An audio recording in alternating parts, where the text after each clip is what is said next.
C'est parfait. Merci, Suzanne. Alors, vous êtes tout à fait prêts, je suis sûre, pour aller marcher vers la société bienveillante. Hein. Je vous sens déjà très, très bienveillant. Donc, voilà, on va marcher, on va essayer de trouver les pistes, les moyens. Et pour ça, je vais appeler Aurélie Godefroy, qui va nous rejoindre. Voilà. Bonjour Aurélie. Bonjour à Alors, tous. voilà. Aurélie est aussi une confrère. Voilà, on est ici pas mal de journalistes, tous un peu chercheurs de sens. Hein. Si on est là, on peut le dire. Ouais. Ça nous intéresse. Hein. Aurélie travaille sur le sens, la spiritualité. Elle est journaliste pour Le Monde des religions. Elle est journaliste aussi pour Sens et Santé, voilà, qui est le magazine. Au passage, je fais une petite mini-pub, donc magazine que j'ai créé il y a 1 an et demi dans le groupe Le Monde. Et qu'il faut soutenir aussi. Et qu'il faut plus soutenir, que jamais. Ouais. Et que je ne désespère pas de vous voir distribuer d'ici la fin de ces 2 jours, si on retrouve les cartons. Voilà. Donc, bref, allez, c'était juste la petite page au passage. Alors, Aurélie, surtout, anime sur France 2 Sagesse bouddhiste chaque mois. Vous l'avez peut-être entendu. Puis, elle anime plein d'autres choses. Hein. Aurélie, tu es souvent conviée à animer des rencontres au Grand Rex, par exemple, voilà, avec un certain nombre de personnalités françaises, américaines, voilà, qui viennent nous parler de développement personnel. Et cet après-midi, eh bien, tu vas recevoir aussi des invités éminents, voilà, qui vont nous emmener vers l'économie, les droits de l'homme. Voilà, mais voilà, tout ça pour un même but, un peu plus de bienveillance. Enfin, en tout cas, on va essayer de trouver des clés, des idées tous ensemble. Et c'est vraiment, en tout cas, pour moi, vraiment une joie d'être avec vous aujourd'hui. Parce que c'est vrai que la méditation peut être une clé vers cette société bienveillante, de manière peut-être plus générale aussi, la paix intérieure, pour une cohésion sociale et mondiale plus importante. Mais je vous propose d'accueillir, et ils sauront mieux en parler que moi, nos 4 invités. Voilà. Alors, nous avons Amandine Roche. Et moi, je vous laisse. À tout à l'heure. Merci, Elisabeth.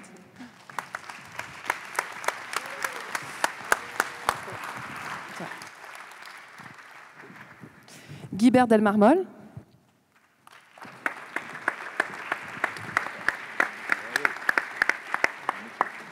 Juste là. Gonzague de Blinière.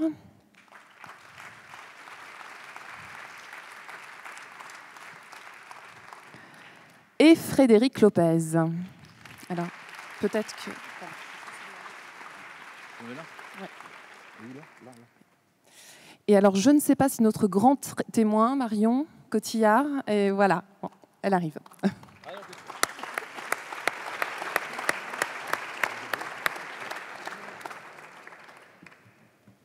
On rechange encore ? Oui, c'est un peu les chaises musicales, désolée, mais bon, comme ça, en même temps, c'est dynamique.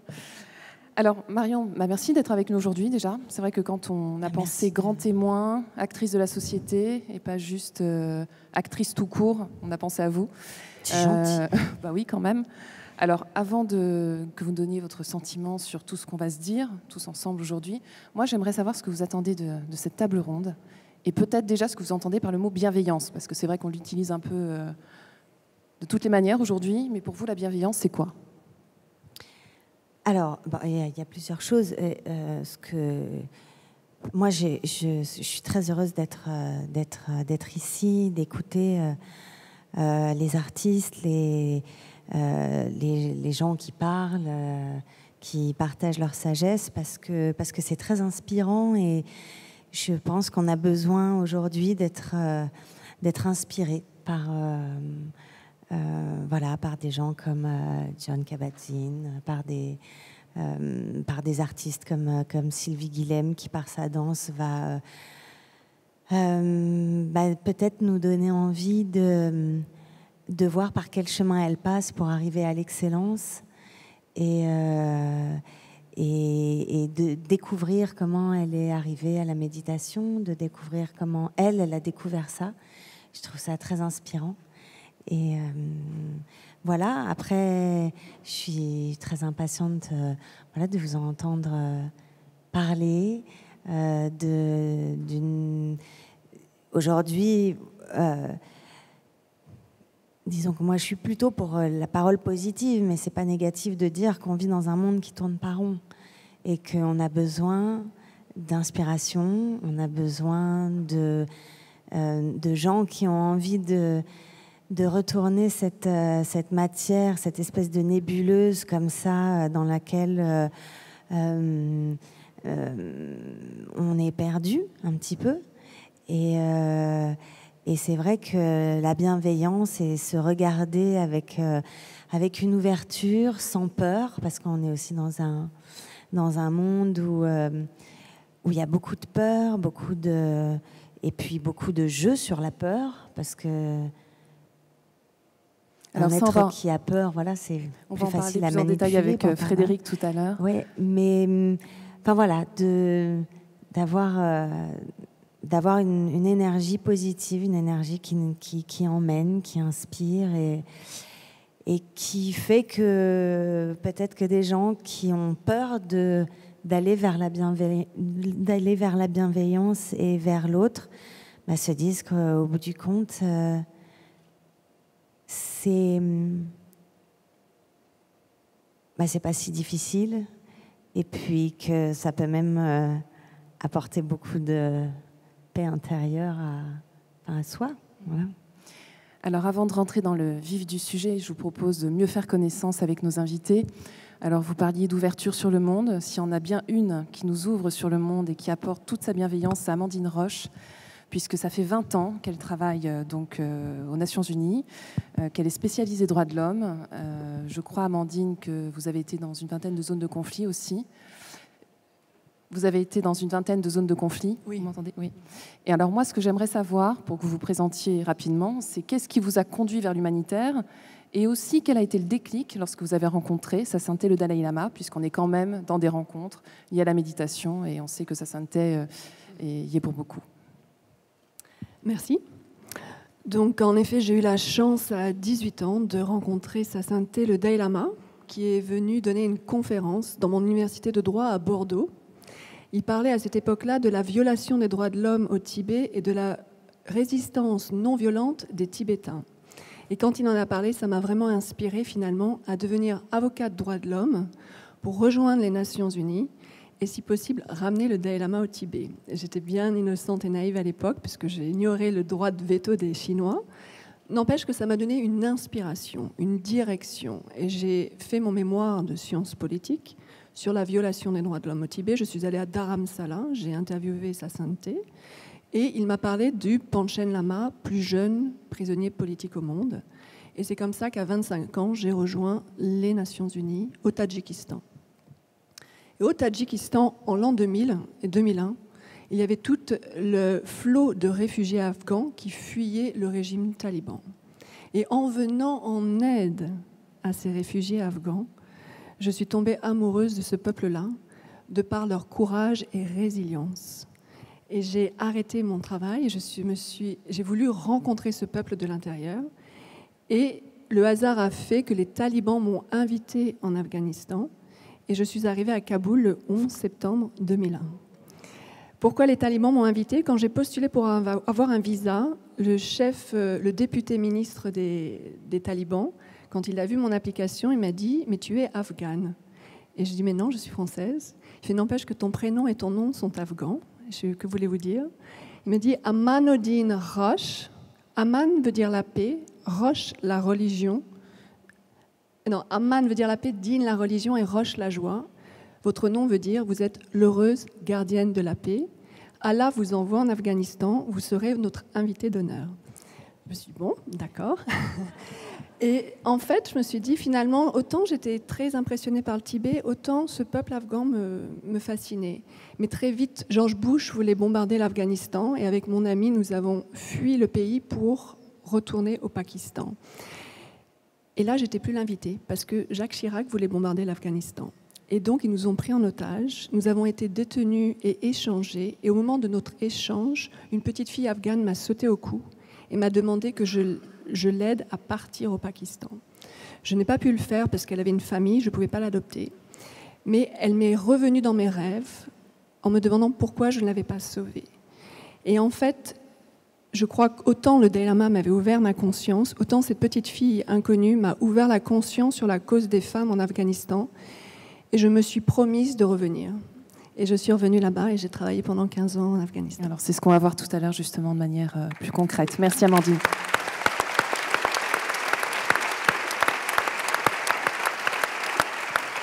Alors, passons à la suite des présentations. Guy Berdel-Marmol. Alors, vous accompagnez les entreprises qui changent le monde et qui réconcilient les 3 mots économie, écologie et sens. Donc là aussi, c'est un sacré challenge. Vous nous expliquerez comment vous faites. À travers notamment l'économie régénératrice, c'est le terme que vous employez, et le capitalisme dit conscient.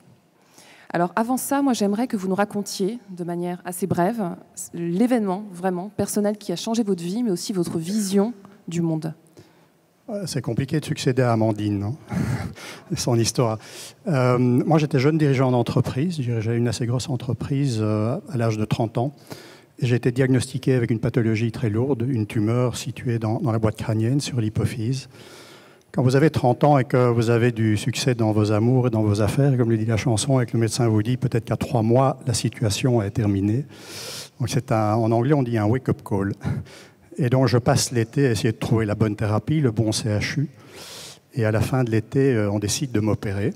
Et donc, quelques jours après l'opération, le médecin rentre dans ma chambre et me dit « J'ai des nouvelles pour vous. Rayon des bonnes nouvelles, vous êtes en vie et vous n'êtes plus aveugle, parce que la tumeur écrasait le nerf optique. Par contre, vous n'avez plus de vie. En retirant la tumeur, on a retiré l'hypophyse. Et vous ne pouvez pas vivre sans hypophyse. Et donc, il me dit « Pour le restant de vos jours, voilà la feuille de route. Vous risquez d'être dépressif, puisque l'hypophyse, qui est une glande située à la base des 2 hémisphères cérébraux, contrôle le système hormonal. Vous allez faire comme une femme, éventuellement après un accouchement, baby blues. Vous ne pourrez plus avoir d'enfants, parce que l'hypophyse commente aux gonades. Votre espérance de vie sera réduite d'une 15aine d'années. Et puis voilà une liste de 4 à 5 médications que vous devez prendre tous les jours. Certaines d'entre elles, certaines par injection 2 fois. Si vous ne le faites pas, vous êtes dans le coma dans les 36 heures. On était le 12 septembre 1994, c'était ma feuille de route pour le restant de mes jours. Et en fait, je n'ai pas accepté ce que m'a dit la sentence du médecin. Pour différentes raisons, j'ai eu une infinie gratitude vis-à-vis de la médecine qui m'a sauvé, mais j'avais compris que ce n'était pas une science exacte. C'est un art, il y a suffisamment de médecins dans la salle. Et puis, j'ai eu la chance de tomber sur un médecin qui était professeur en endocrinologie, mais qui était avant tout un grand sage, qui m'a dit « Il existe un lien étroit entre ton état psychique et ton état chimique. » Aujourd'hui, c'est connu. En 1994, ça l'était beaucoup moins. Il me dit en clair, tu as des émotions que tu ne gères pas bien, du stress. Je dirigeais une société qui était cotée en bourse. Il me dit, tu mets des émotions négatives, comme de l'amertume, de la colère ou de la rancœur non gérée, eh bien tu t'injectes le poison. Je me suis rendu compte, c'est exactement ce que j'avais fait les 12 mois précédents. Donc en sortant de l'hôpital, j'ai décidé de changer mon hygiène de vie. Je me suis remis à faire beaucoup de sport, à manger très différemment. Et puis je me suis dit, si je me suis presque tué par une gestion de mes émotions, peut-être que je peux aller au-delà de ce que dit la science en reprenant le contrôle ou la maîtrise simplement de mes pensées et de mes émotions. Et donc il y a bientôt 25 ans, je me suis mis à la méditation. Ce n'était pas la mindfulness à l'époque, c'était respiration, visualisation. Pour des raisons médicales, ça m'accompagne encore tous les jours. Et la bonne nouvelle, c'est que rien de ce qu'avait dit la médecine s'est avéré exact. Je suis en bien meilleure forme aujourd'hui à 54 ans, je ne l'étais à 30 ans. Mais ce n'est pas tellement ça la bonne nouvelle. Ce qui s'est passé, c'est que dans le chemin de reconstruction de la santé, j'ai voulu comprendre intellectuellement le lien entre le corps et l'esprit. Et donc très rapidement, je ne suis pas scientifique, moi je sors d'une école de commerce, j'ai commencé à lire énormément de choses en matière de sciences, en biologie cellulaire, dans un domaine qu'on appelle psycho-immuno-endocrinologie, très bien illustré par le docteur Thierry Janssen. Et puis je me suis dit, si la cellule ne fonctionne pas bien, c'est que l'atome, le spin de l'électron dans l'atome ne fonctionne pas bien, donc je suis descendu dans la physique quantique. Et toujours en rencontrant de vrais spécialistes qui pouvaient ensemencer ma conscience. J'ai passé beaucoup de temps dans l'anthropologie également au niveau des peuples premiers pour comprendre qu'est-ce qu'on avait oublié des moyens thérapeutiques. Et un jour, en discutant avec l'assistante d'un prix Nobel de physique, qui était Ilya Prigogine, elle me dit, tu sais, le professeur va chercher les solutions en lisant Lao Tse, qui est le père du taoïsme. Et là, il m'est apparu comme une évidence, chose que je sentais déjà, c'est que finalement, la frontière entre les sciences dites dures et la philosophie, la théologie était étroite comme une feuille de cigarette. Et donc, j'ai quitté les sciences pour remonter au niveau de la conscience. Je ne suis pas religieux, c'est-à-dire que moi je crois plutôt dans le Dieu de Spinoza, je crois dans une immanence. Je ne suis pas religieux parce que je me méfie des dogmes.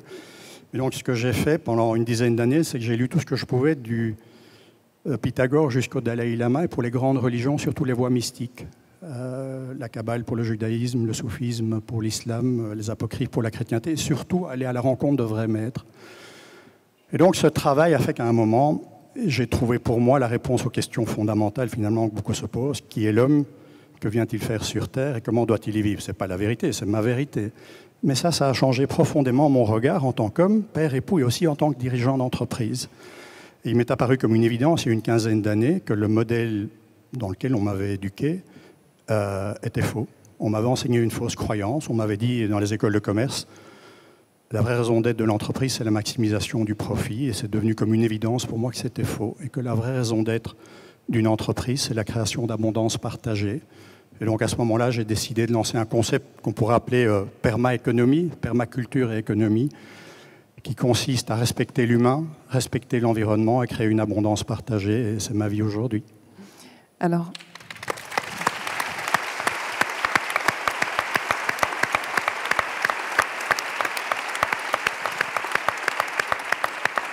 on va rester dans le domaine économique avec vous, Gonzague de Blinière. Donc, économie, entre autres, et humain.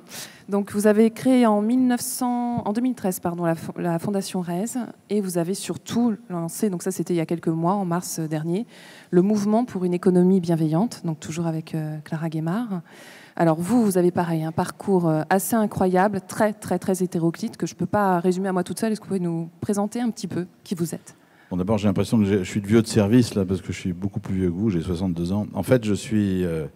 on va descendre un peu sur Terre, là, 30 secondes, avec moi. Moi, je suis un investisseur, ça fait depuis 1981, donc je suis un vieil investisseur dans ce pays, qui a fait ce métier qu'on appelle le private equity ou le capital investissement, et mon métier, c'est d'investir dans des entreprises. Je l'ai fait pendant près de 40 ans, en levant beaucoup d'argent dans le monde entier pour gagner le plus d'argent possible. L'idée, c'était le capitalisme accumulatif à outrance. Gagner l'euro de plus, l'euro de plus, l'euro de plus, le rendre à mes actionnaires et en prendre une partie au passage. Mais j'ai fait une rencontre un jour, il y a une vingtaine d'années, c'est André Mullier, qui est un monsieur qui avait créé Fildar, la société Fildar, qui a déposé son bilan et qui a mis 600 personnes sur le carreau. Il en a fait un burn-out en disant « je ne peux plus vivre et regarder mes amis les humains si je n'ai pas réussi à faire vivre ces 600 familles ». Et pour se racheter, pour se remettre debout, il a créé le réseau Entreprendre, qui est un réseau incroyable, qui part sur 3 idées très simples. L'important, c'est l'homme, la gratuité et la réciprocité. Et il a créé ça il y a maintenant une trentaine d'années. Je ne sais pas si certains d'entre vous connaissent le réseau Entreprendre, mais c'est un réseau absolument bénévole, qui aide des entrepreneurs à créer des entreprises. Et il s'est dit, au fond, pour créer des emplois, il faut créer des employeurs. Et ce André Mullier avait qu'un seul mot à la bouche, c'est le mot bienveillance. Dans tous ses discours, il parlait de bienveillance. Tout le temps, il parlait de bienveillance. Et je me suis dit, mais au fond, on est en train de construire 2 hémisphères. L'hémisphère droit, qui est le capitalisme classique, qui ne cesse de grandir en taille, peut-être pour le bien de l'humanité, j'en sais rien, mais il y a des excès. En plus, entre des mains de moins en moins nombreuses. Et puis un hémisphère gauche, qui est l'hémisphère des ONG, des philanthropies, des associations, qui ne cessent aussi de grandir, surtout avec la jeunesse, qui sont de plus en plus attirés par les associations. Mais cet hémisphère gauche ne vit qu'au rythme de la quête qu'on fait dans l'hémisphère droit. Moi, j'ai pendant 15 ans de ma vie tendu la main pour aider mes assos. J'en ai créé plein. J'ai créé la Business Angel des cités pour aider les entrepreneurs de banlieue au moment où les banlieues ont brûlé avec Claude Bébéard. J'ai aidé Maria Novak à créer l'Agence pour le droit à l'initiative économique pour importer le microcrédit en France. J'ai aussi participé à la création de la Fondation Entreprendre avec la famille Mullier. J'ai créé le réseau Entreprendre sur Paris. Enfin bref, j'ai toujours été passionné par ça en me disant finalement l'argent, c'est une énergie, mais plus on la partage, plus elle a tendance à augmenter cette énergie. Et c'est pour ça qu'on a créé en 2014, bon, j'ai eu un petit flash en lisant un article, je ne sais pas si je peux le dire maintenant, mais... Non, tout à l'heure. Voilà. Ouais. Parce que c'est encore une histoire de journaliste. Hein. J'ai créé RAISE en me disant, au fond, je vais essayer de réconcilier les deux mondes, le monde de la finance, arrêter d'opposer le profit et la générosité, et faire que ces deux mondes de la générosité et du profit vivent ensemble. Et c'est comme ça qu'on a eu l'idée avec Clara de créer le mouvement pour l'économie bienveillante. On en parlera tout à l'heure, mais je me sentais plus légitime de lancer ce mouvement qui est vraiment un mouvement, qui n'est ni un label, ni un donneur de leçons, ni un think tank, qu'après avoir créé cette société Raise, on gère à peu près 1 milliard d'euros qu'on a levé en 4 ans sur ce thème de la bienveillance et du partage de la réussite. C'est quand même incroyable. Merci.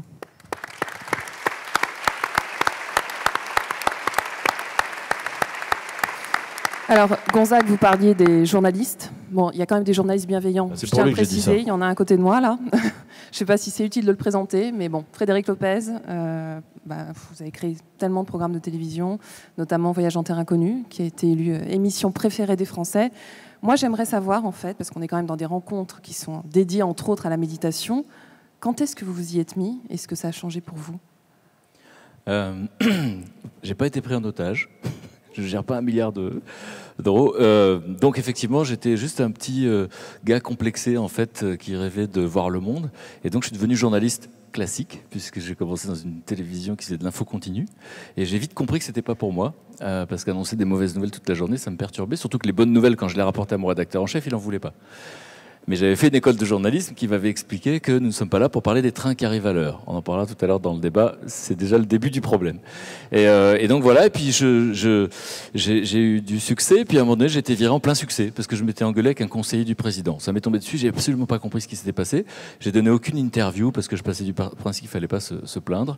Puis je suis démarré une thérapie, et puis un jour... Je pensais que j'allais arrêter ce métier parce que je me suis dit c'est trop violent pour moi. Je connais pas trop les codes, j'ai pas envie de les connaître en fait, mais c'est pas pour moi. Et puis le psy comme ça du tac au tac me dit c'est quoi les moments où vous étiez heureux sur cette terre? Et j'aurais dit j'aimais la brocante, il m'aurait dit faites une émission de brocante. Et là je raconte que j'adore voyager, que je me souviens pas du nom des endroits où j'étais, mais je me rappelle tout le temps de l'histoire des gens que j'ai vus. Il dit bah, faites une émission de voyage. Et j'avais imaginé une émission de voyage il y a très longtemps quand j'étais à Télé Lyon Métropole. Aucune star ne m'aurait suivi au bout du monde à l'époque. Et à ce moment-là, je me suis dit bah, tiens c'est l'occasion de proposer. Et j'étais dépassé par les événements. C'est-à-dire que ça prouve qu'il y avait une demande. Puisqu'en fait, notre vision à nous, avec mon équipe, c'était juste, nous n'allons pas étudier les gens, on n'a aucun diplôme d'ethnologue, on va juste partager du temps entre 15 jours et 3 semaines. On verra des images tout à l'heure, parce qu'effectivement, je suis le dépositaire de ça aujourd'hui. Et puis, l'émission est devenue... ça a été fou, parce que ça a commencé sur France 5, puis à nouveau, ça s'est arrêté. Donc, dans la rue, les gens me félicitaient pour un truc qu'ils voyaient à la télé, mais c'était une boîte de conserve. Donc je me suis rebattu, et puis grâce à Bonne Pioche, qui est une boîte de prod qui a fait la marche de l'empereur, on a réussi à arriver à 20h50 à France 2, et la chaîne était à 12% de part de marché, et on est arrivé à... Alors il faut savoir, quand ils font 13 ou 14, ça fait des communiqués de presse, et là on était à 29% de part de marché, 8 millions de téléspectateurs. Vous croulez sous ça, c'est même pas ça que vous avez souhaité, et vous êtes dépassé. Et je me suis retrouvé dans une situation un peu folle, mais Marion pourrait témoigner de ces choses qui nous dépassent parfois. Et ben du coup, j'étais complètement perturbé parce que moi, je suis quelqu'un qui n'aime pas décevoir. Et on m'avait dit il y a très longtemps, plus tu montes en haut du cocotier, plus ton cul est exposé. Et là, je l'ai vécu. C'est-à-dire que j'avais des ennemis que je ne connaissais pas. Et je me disais, mais qui sont ces gens? On me disait, mais t'inquiète pas, ils étaient occupés à détester quelqu'un d'autre. Hein. Et donc déjà, j'étais perturbé par ça. Et puis cette idée que tout ce qu'on peut dire d'un coup publiquement devient déformé, sali. Et puis les gens, chaque fois qu'il y avait un être humain qui venait me parler, il avait souvent quelque chose à me demander. Et moi, j'aime pas décevoir. Donc en fait, comment satisfaire tout le monde? Et je commençais à devenir dingue. Je pouvais pas. Quand on me demandait mon portable, je le donnais. Donc en fait, les gens m'écrivaient. Je me sentais pas bien quand je répondais pas. Enfin, vous voyez, j'étais pas préparé à tout ça. En fait, pour tout vous dire. Beaucoup de pression. Voilà. Et donc, et puis il y avait une compétition que j'avais pas choisie. C'est-à-dire que l'audimat, c'est pas moi qui l'ai créé. Et donc, quand vous allez dans une émission de radio, on vous parle pas de votre programme, on vous parle du chiffre d'audience que vous avez fait. Et donc, à chaque fois que je ramène sur le programme, on croit que je suis hypocrite et quand je dis que ça m'intéresse pas, on ne me croit pas. Alors, donc, c'est un peu compliqué d'être face à quelqu'un qui est dans une autre réalité et qui vous croit pas. Et donc, à un moment donné, tout ça a fait que c'était beaucoup trop pour moi. Et j'ai vécu... j'étais dans le stress, il n'y a pas d'autre mot, mais c'est universel. Je crois que tous, là où on est, on vit du stress parce qu'on est des bons élèves, on veut bien faire, on veut être bons parents, on veut être bons avec nos amis, on veut... etc. Et donc, à un moment donné, j'étais dans un truc à la limite du burn-out, comme on dit maintenant, parce que maintenant, c'est quelque chose qu'on connaît. Et c'est à ce moment-là que... et je ne sais pas si John a la traduction. Yes, you have the translation. Parce qu'il est là, l'homme qui a inventé ce programme de méditation. Et c'est un problème de méditation de pleine conscience. Alors, ce qui m'a plu, c'est que si on m'a présenté... D'abord, je ne savais pas que c'était de la méditation. Là où cet homme est très malin, parce qu'il est en train de changer le monde, c'est qu'en fait, c'était de la réduction du stress. Donc, j'ai une copine qui m'a inscrit là, qui est venue, on était 3 à se connaître. Et ça m'allait, parce que je n'étais pas attiré par les autres choses. En fait, je ne me sentais pas concerné. Et puis, réduction du stress, là, je vous cache pas que ça a été un choc, en fait. J'ai découvert l'état dans lequel j'étais. Et donc, j'ai suivi ce programme 2 heures par semaine pendant 8 semaines. J'ai découvert le silence. J'ai découvert, en fait, que j'avais toujours fui le silence. J'avais même fui la solitude. Je ne m'en étais jamais rendu compte. Et j'étais bien dans le regard des autres. Mais je ne m'étais pas rendu compte que j'étais pas très bien avec moi-même. Et donc, j'ai découvert des choses assez folles et qui étaient le silence, l'intériorité. Moi, j'étais tourné vers l'extérieur, de plus en plus d'ailleurs. Et donc, du coup, ça a été quelque chose de dingue et ça m'a permis de faire des choix. Et des choix qui étaient choquants même pour les gens. Parce qu'en fait, il y avait des choses dans mon métier qu'on me proposait. Parce que, évidemment, plus vous êtes exposé, plus on vous propose des choses. Dire non, c'est conduire. Donc, c'est très dur de conduire. Et du coup, c'est dur parce qu'on vous dit, mais ça ne se refuse pas. Et donc, du coup, vous avez du mal à vous écouter. Enfin, et donc, petit à petit, j'ai appris à m'écouter, ce que j'avais jamais fait. Je m'étais oublié pendant autant d'années. Et je me suis mis écouter. J'ai commencé à savoir quels étaient mes besoins. Et tant pis si c'était pas compris.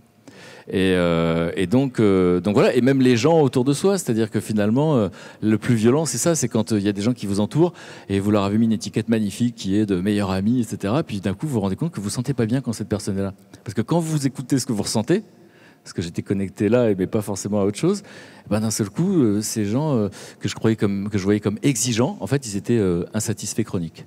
Et que c'est très dur d'être heureux quand vous êtes entouré de gens qui vous cassent le moral à chaque fois parce qu'ils sont insatisfaits. Et donc voilà, donc ça a été assez incroyable. Il y a quand même des gens qui m'ont dit « je te préférais avant ». Je préférais quand tu souffrais. Des gens proches en plus. Hein.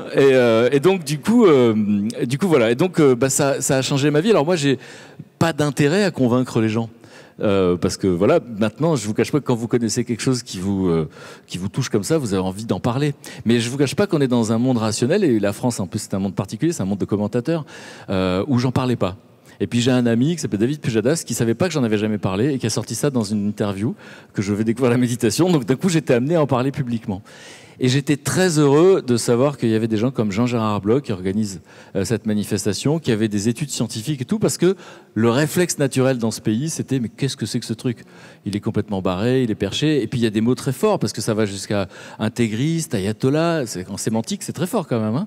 Et donc voilà, donc du coup quand vous êtes attentif à vous-même, c'est du développement personnel, mais vous êtes un peu connecté encore mieux, on va dire, aux autres, et puis à ce qui vous entoure. Et nous les citadins, on n'est pas toujours connectés au monde végétal, on n'est pas toujours connecté au monde au règne animal, et donc voilà, donc le mot spiritualité est un mot compliqué à employer dans ce pays, parce qu'on associe à plein de trucs. Moi, je dis juste ça, c'est que, j'en ai parlé à John tout à l'heure à midi, parce qu'il dit, on est un peu plus humain, en fait, voilà, un peu plus humain. Donc voilà, c'est pour ça que j'accepte de témoigner là-dessus et que je suis ravi d'en parler.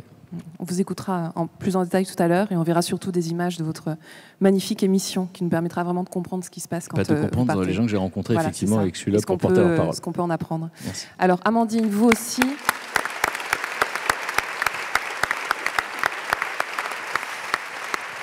Vous aussi, vous êtes partie, donc je le disais, pendant plus de 20 ans dans des contrées très lointaines. On parle de l'Afghanistan, mais il y a eu beaucoup d'autres pays.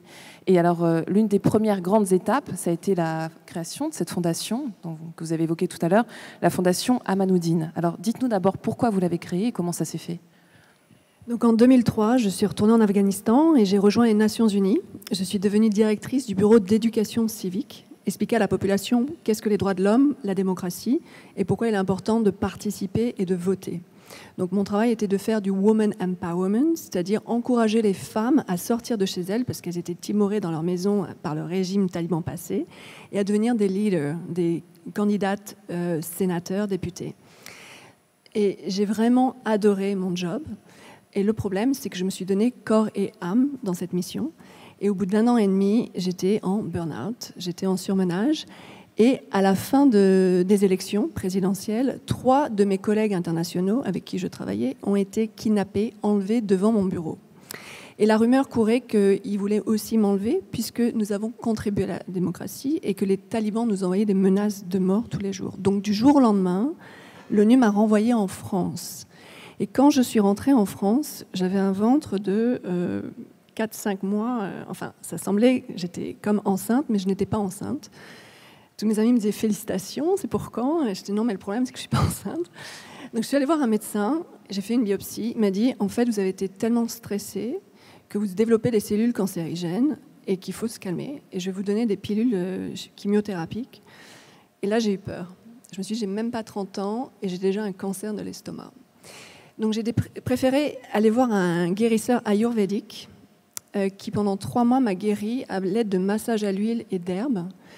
Et quand il m'a guéri, je pense qu'il devait être un peu médium, il me dit, mais où avez-vous été? Je vois des bombardements, je vois des enlèvements, je vois des assassinats. Où étiez-vous? J'étais en Afghanistan. Il fait, je vous interdis de retourner dans ce pays parce que vous êtes de nature empathique. Je me dis, ça veut dire quoi? Eh bien, ça veut dire que vous êtes une éponge.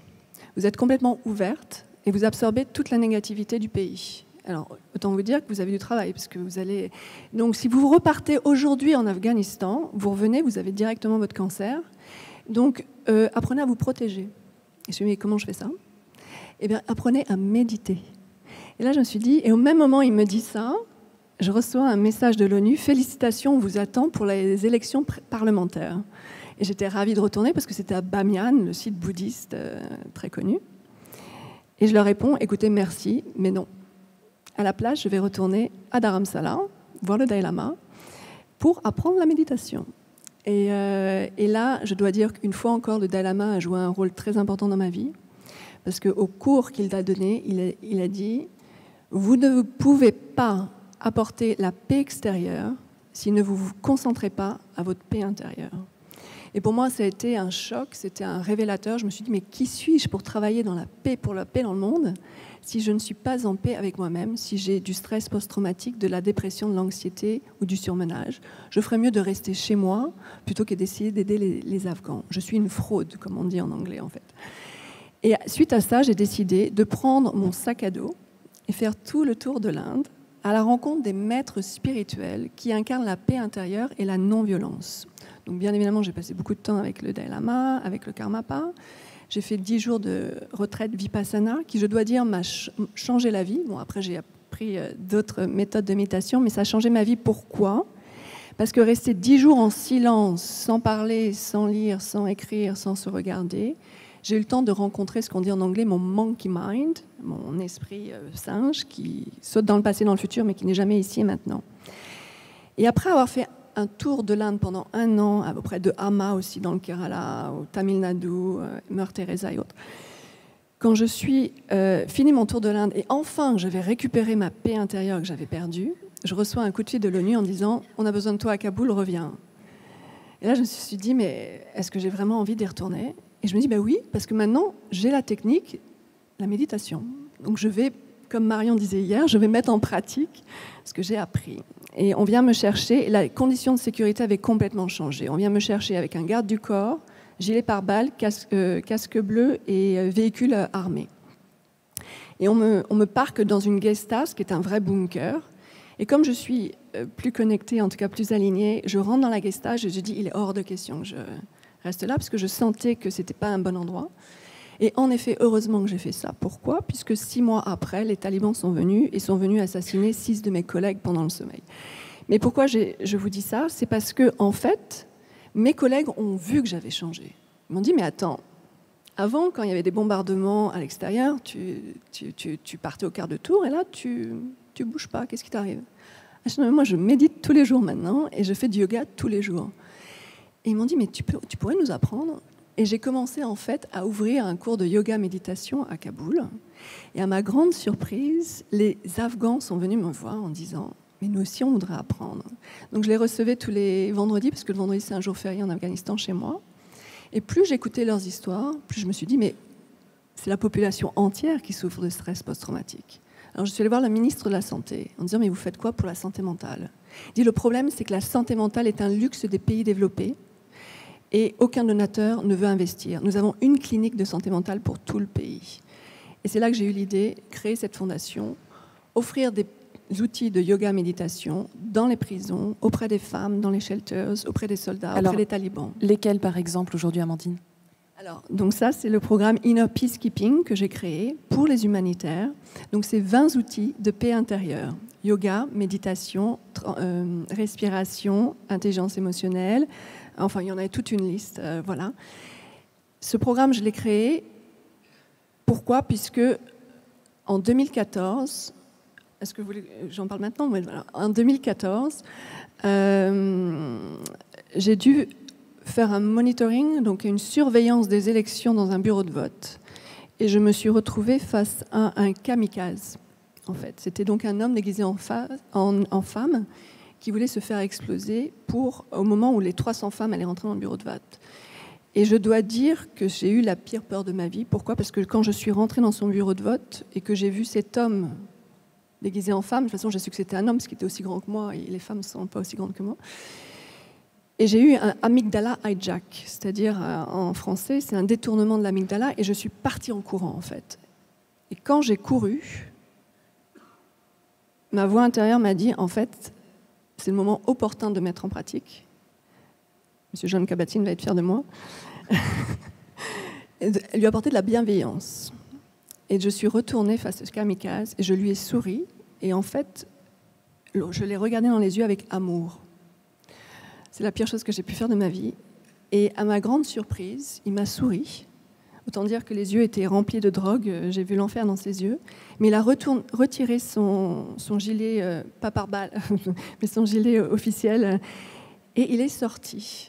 Donc en fait, d'une certaine façon, je me suis rendu compte que je l'ai désarmé, mais j'étais de nouveau traumatisée. Donc pendant 1 mois, j'ai pas dormi la nuit, j'étais vraiment... Et alors, j'ai décidé de partir d'Afghanistan, parce que ce pays, en fait, me mettait dans tous les états. Et je suis allée voir Ban Ki-moon, mon directeur, en disant « Que faites-vous pour la santé mentale de votre staff en ligne de front ?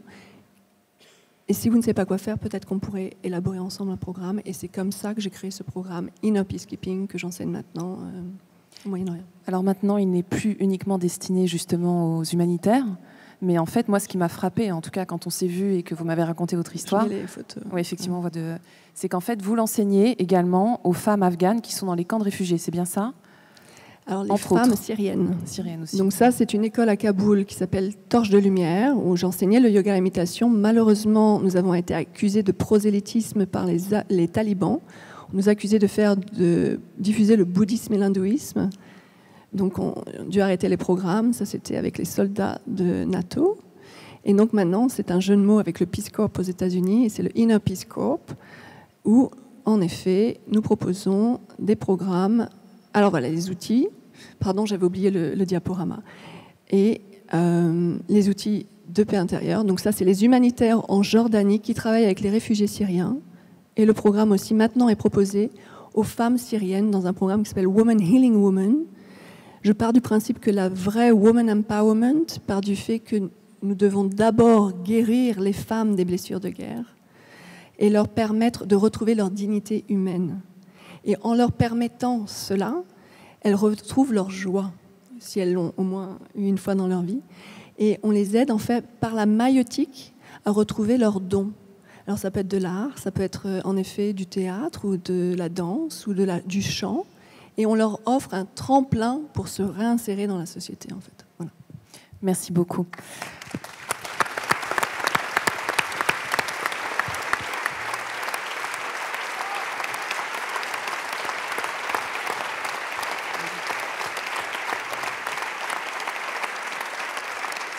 Je suis pas dans la tête de Marion Cotillard, mais je suis sûr qu'elle se dit, si jamais il y a un film sur la vie d'Amandine, je veux jouer le rôle. Hein.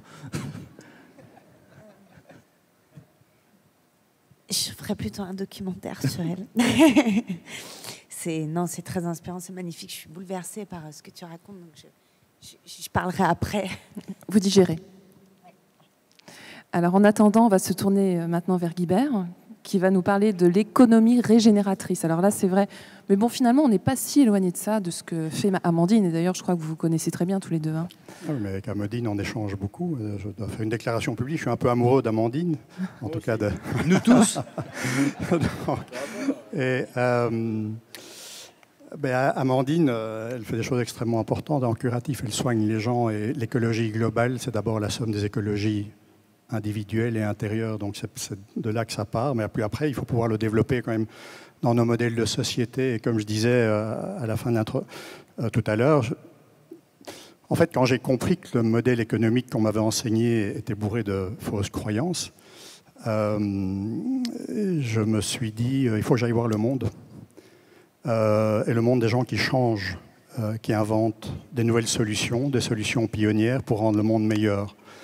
Donc j'ai beaucoup voyagé sur 4 continents à la rencontre de ces entrepreneurs qui innovent, qui inventent des solutions pour les grands problèmes auxquels on est confronté. Il y a un livre écrit par une journaliste française, qui s'appelle Bénédicte Magnier, qui a écrit un livre qui s'appelle « 1 million de révolutions silencieuses ». Elle a été à la rencontre effectivement de ces gens qui montrent que partout dans le monde, il y a des citoyens, des entrepreneurs sociaux, des entreprises éclairées qui silencieusement inventent des solutions. Et mon propos est de dire que finalement les solutions, elles existent. Et c'est là où j'ai voulu simplement, une idée ne vient jamais de vous, mais énoncer le principe d'une économie régénératrice. Pour moi, il est trop tard que pour n'être que durable. Et donc on doit mettre en place un modèle de société qui régénère. Être durable, ça ne suffit plus. Or, la bonne nouvelle, c'est que ce modèle, il existe. Alors, qui dans la salle a vu le film Demain? Voilà. Eh bien, il s'agit de ça. Alors, j'ai écrit un livre qui parle d'économie régénératrice. Heureusement pour moi, le livre est sorti 2 ans avant le film de Cyril. Et c'est basé là-dessus. C'est de dire qu'une économie régénératrice, c'est d'abord une économie qui est relocalisée, c'est-à-dire où la production est proche de la consommation sur les fondamentaux que sont la production alimentaire, la production énergétique, et l'usage de monnaies complémentaires. Je ne vais pas faire un débat, c'est l'objet d'un cours dans les universités, mais la production alimentaire, c'est tout le mouvement de l'agriculture urbaine, entre autres de la permaculture et de l'agroécologie. C'est le premier pilier d'une économie régénératrice. Le deuxième pilier, c'est une économie collaborative. Vous connaissez tous les systèmes wiki, open source, Blablacar ou les systèmes d'échange. Alors, je ne veux pas m'étendre sur la problématique de Uber ou de Airbnb, mais voilà, ces modèles de société où les plateformes d'échange citoyennes, c'est ce qu'on appelle l'économie collaborative, c'est en train d'émerger. Et quand on parle d'économie collaborative, qui est le deuxième pilier, automatiquement on parle d'économie du partage. Et on arrive au troisième pilier de cette économie régénératrice, qui est une économie de la fonctionnalité. Alors qu'est-ce que c'est? Mais on a été éduqué dans une économie de la propriété, où on devait posséder. Et aujourd'hui, en fait, fondamentalement, vous n'avez pas besoin d'être propriétaire de votre frigo. Vous avez besoin d'une solution de froid. Et qu'est-ce que ça change si on passe d'une solution où vous êtes propriétaire à une solution où vous êtes locataire? Dans l'économie de la fonctionnalité, c'est que plus jamais le producteur ne mettra dans votre frigo ou votre fer à repasser de l'obsolescence programmée.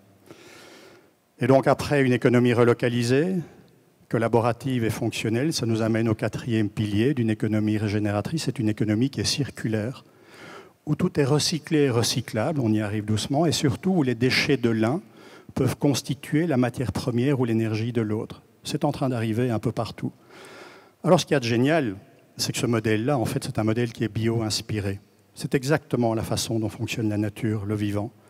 Le vivant, par définition, il est local, il est collaboratif. Les grands arbres ne poussent pas sans la présence des mycéliums, des champignons. La nature, elle est fonctionnelle, elle n'est pas de propriété. Et la nature, elle recycle tout. Vous savez, c'est pas surprenant. Vous prenez l'astre, la Terre, elle a 4,5 milliards d'années. Vous ramenez ça à 24 heures, l'homme, Homo sapiens, il apparaît à 23h59 et 50 secondes. Donc vous imaginez la courbe d'expérience, le génie et la sagesse qu'il y a dans le monde minéral, végétal et animal. Ce monde-là sait faire de la résilience, de la gestion de l'énergie, de la gestion des déchets. Donc pour moi, c'est cette inspiration-là. Dernière chose, j'ai encore 1 minute, c'est que pour les organisations qui veulent aller dans cette direction-là, elles doivent changer. Elles doivent changer fondamentalement beaucoup de choses. La première chose, je pense que Gonzague en parlera tout à l'heure, c'est qu'elles doivent redévelopper un but noble, une raison d'être. Et la raison d'être n'est pas de vouloir être le meilleur du monde dans son industrie et dans son secteur d'activité, mais c'est de vouloir être le meilleur pour le monde dans son industrie et son secteur d'activité. Ça, c'est la première des choses. La deuxième chose, c'est que ces entreprises-là doivent développer d'autres modèles d'organisation. C'est fini les structures hiérarchiques qui sont extrêmement peu agiles et qui ont du mal à gérer la complexité et qui empêchent aux gens de s'exprimer. Donc, ce n'est pas l'objet du cours de la conférence aujourd'hui, mais il existe des nouveaux modèles organisationnels basés sur le vivant, justement. La troisième chose, c'est que ces entreprises doivent utiliser beaucoup plus l'intelligence collective, qui est énorme au sein de leurs propres troupes. Le quatrième élément, il faut développer un autre mode de management et faire appel à un autre type d'intelligence. Les gens qui dirigent ces entreprises doivent développer, bien sûr, il faut un quotient intellectuel, mais il faut un quotient émotionnel, il faut un quotient spirituel très très fort, et aussi un quotient systémique, une capacité à penser de façon intégrale. Et le dernier point pour les entreprises, c'est de changer le mesureur de performance. Mesurer la performance uniquement sur des données financières, c'est comme aller chez le médecin qui vous dit vous avez 12,8 de tension, and so what? Ça ne dit pas, je veux dire, la génération ou la destruction de valeur ajoutée. Donc ça, c'est pour les organisations. Mais la chose la plus importante, parce que j'ai accompagné des dirigeants dans cette mutation pendant des années, c'est que je me suis rendu compte que vous ne changez pas une organisation si vous ne changez pas profondément le niveau de conscience des gens qui l'incarnent. Et on en revient à ce que disait Amandine, la clé, c'est l'écologie intérieure. Et pendant des années, pour pouvoir modifier des organisations dans cette direction-là, j'ai accompagné dans des retraites, je vais oser le mot, spirituelles, laïques, expérientielles, des dirigeants simplement pour les aider à reconnecter à eux-mêmes, à qui ils étaient véritablement, en utilisant des techniques comme la méditation, les arts martiaux, la nature et la musique, bien entendu, qui est l'alpha et l'oméga. Il y a d'ailleurs un très très beau chapitre dans votre livre, Tomber plus haut, je crois, c'est le titre, hein, consacré à la musique et au son. Vraiment, je vous le conseille, c'est magnifique. J'aimerais maintenant qu'on passe la parole à Gonzague de Blinière qui...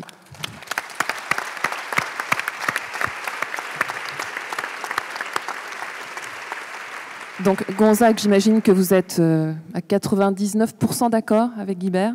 Alors, vous parlez d'économie bienveillante. Et alors, ce qui est assez dingue, c'est que vous avez eu le déclic avec une couverture de Libé. Vous pouvez nous raconter ?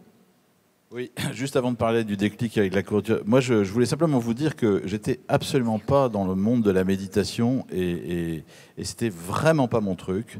Et que j'avais même un peu le sentiment, j'étais peut-être élevé un peu comme ça, que les gens qui méditaient, c'était des gens qui regardaient le nombril, qui étaient un peu anthropocentristes. Alors pas des sectes, comme tu disais tout à l'heure, mais...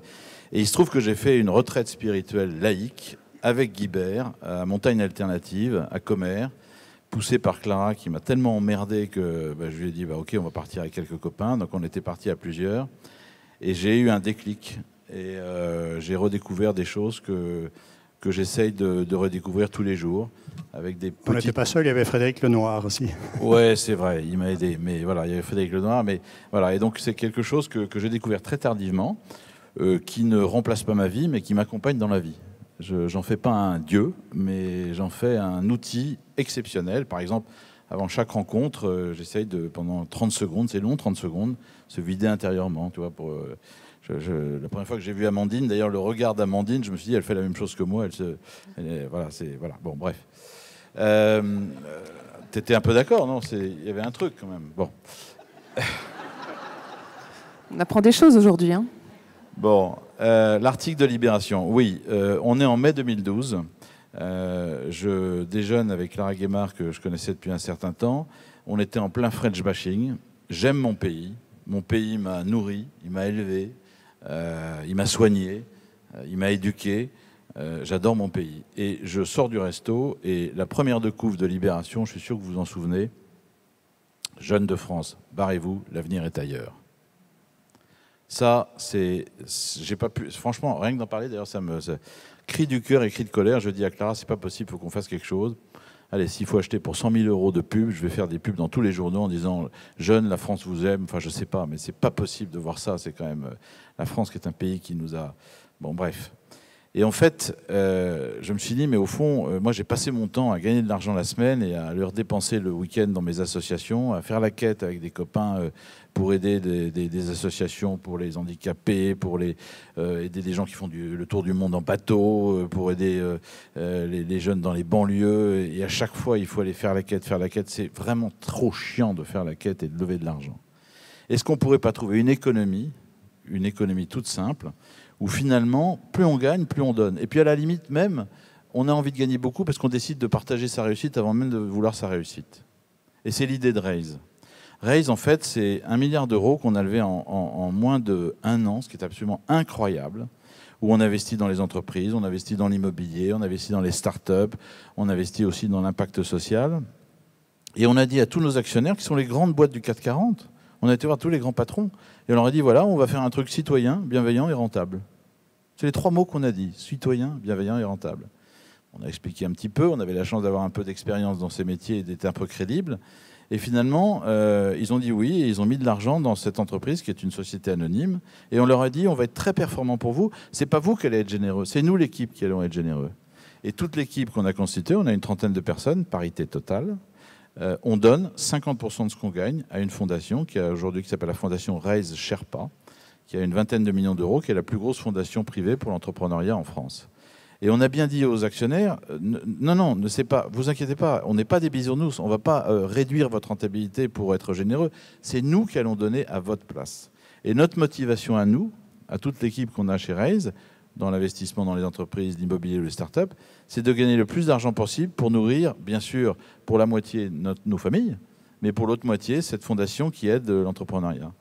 Et le truc qui est magique, c'est que, comme en ce moment, les entreprises en silo, ça n'existe plus, le monde est en train de avec les réseaux sociaux, les murs s'effondrent. J'espère qu'il y en a beaucoup qui vont s'effondrer, surtout ceux qui sont construits récemment. Mais donc les startups, les grands groupes ont peur des startups. Tout le monde parle des startups, les incubateurs, comment on va faire les disruptions, etc. Et en fait, on s'est rendu compte que nous, on allait faire parler ces grands groupes avec ces startups de notre manière, mais de façon philanthropique, de façon très simple. On a reçu en 4 ans près de 3000 startups. D'ailleurs, un truc qui nous frappe, c'est que les gens qui créent leurs entreprises, comme Blablacar, ils créent au départ leurs entreprises parce qu'il y a un besoin pour mieux vivre ensemble. À chaque fois, c'est une idée comme ça. Je me souviens d'une fille qui s'appelle Marie Schnegans. J'espère qu'elle verra, voilà, que tu connais, Marie Schnegans, qui arrive, elle a 21 ans, elle arrive chez UBS en stage en Suisse. Et puis, elle va à la cantine, elle prend son plateau, elle voit tous les gens à la cantine qui font une gueule pas possible. Elle ne sait pas où s'asseoir, elle ne connaît personne. Elle me dit, mais c'est pas possible, il n'y a pas d'application pour m'aider à connaître des gens, etc. Et elle a créé une application qui s'appelle Never Eat Alone, qui maintenant s'appelle Workwell. La grande idée, c'est simplement des réseaux sociaux internes entreprises pour que les gens puissent se connaître, discuter. Bref, c'est tout simple, c'est tout con. Et nous, ce qu'on a fait avec Raise, on l'a présenté à tous les patrons du CAC 40. Elle a tous les patrons du CAC 40 comme clients. Voilà. Et cette démarche d'entreprise était au départ non pas « tiens, je vais créer un produit qui va bien se vendre, je vais faire une bonne marge, etc. » Il y a une utilité, j'ai un vrai souci quand j'arrive dans cette cantine et que je vois la tête des gens, c'est juste pas possible. Donc voilà l'idée de Raise. Raise, c'est premièrement de faire parler les gens entre eux et deuxièmement de partager notre réussite avant même d'avoir notre réussite. Il y a aussi une bienveillance permanente. Alors la bienveillance chez nous, c'est assez simple, c'est assez modeste. J'ai un peu honte d'ailleurs à côté de stars comme vous tous, vous avez fait des choses exceptionnelles. Nous, on est dans le quotidien et dans le simple, mais je pense que c'est comme ça qu'on arrivera à changer les choses et changer le monde, parce que j'ai vraiment envie, avec Clara et toute l'équipe, de changer le monde, de changer cette économie accumulative qui va pas bien, qui est dangereuse. La bienveillance, c'est quoi? C'est quand on rencontre quelqu'un, quelle qu'elle soit, la personne dans son entreprise ou ailleurs, la première chose qu'on regarde, c'est sa bienveillance. Alors Gonzague, juste pour terminer cette intervention, parlez-nous du manifeste que vous avez lancé aussi. Je crois que vous y tenez particulièrement. Oui, alors on a lancé un manifeste qui s'appelle « Mouvement pour une économie bienveillante » et je suis venu là uniquement pour que vous signiez tous cette charte sur Internet. Sinon je me fais engueuler au bureau. Le mouvement pour l'économie bienveillante, c'est quoi? La vision est très simple, c'est que le capitalisme accumulatif, comme je vous l'ai dit, ne marche plus. Le populisme augmente dans tous les pays. Les inégalités ne cessent d'augmenter. Les richesses s'accumulent, grandissent entre des mains qui sont de moins en moins nombreuses. Et donc, on peut se mettre tous ensemble, place de la République, en gueulant « il faut partager, il faut partager, il faut partager », mais ça ne marchera pas. Pour partager, il faut avoir quelque chose à partager. Donc, il faut essayer d'arrêter d'opposer le don au profit, d'opposer la générosité à la rentabilité. Est-ce qu'on ne pourrait pas, les deux mondes dont je vous parlais tout à l'heure, le capitalisme classique, on ne va pas arriver à le changer, c'est tellement énorme, et la philanthropie, et les ONG et les associations, faire que ces deux mondes, il y a une espèce de lien systématique et automatique qui existe entre ces deux mondes. Donc le principe du mouvement pour l'économie bienveillante, c'est très simple. Il faut que vous fassiez 3 choses. Quand vous êtes une entreprise ou que vous adhériez à l'idée, donc signer la charte, ça veut dire j'y crois, j'ai envie de... C'est un mouvement, encore une fois, je vous dirai pourquoi on a fait ça. Donc, vous donnez systématiquement une partie de vos ressources, que ce soit votre chiffre d'affaires, votre bénéfice ou du temps homme, mais systématiquement, c'est pas une année oui, une année non, c'est systématiquement. Quand vous êtes une start-up, vous pouvez donner un peu de votre temps. Quand vous avez beaucoup d'argent, vous donnez un peu de votre chiffre d'affaires ou de votre bénéfice. Pour une cause ou une association qui est dans votre propre système, dans votre propre métier, dans votre propre secteur d'activité. Et troisième chose, vous impliquez l'ensemble de vos salariés qui sont bien sûr plus pertinents pour vous aider dans cette association, puisque c'est leur business. Exemple, Nature et Découverte, qui a été créé il y a 25 ans, dès le départ, a décidé de donner 10% de ses résultats à une fondation pour l'écologie. Et chaque patron de magasin peut présenter des associations locales pour se faire financer par cette fondation. C'est 12 millions d'euros qui a été investi quand même dans le truc. Et c'est systématique. Quoi qu'il arrive, c'est 10%.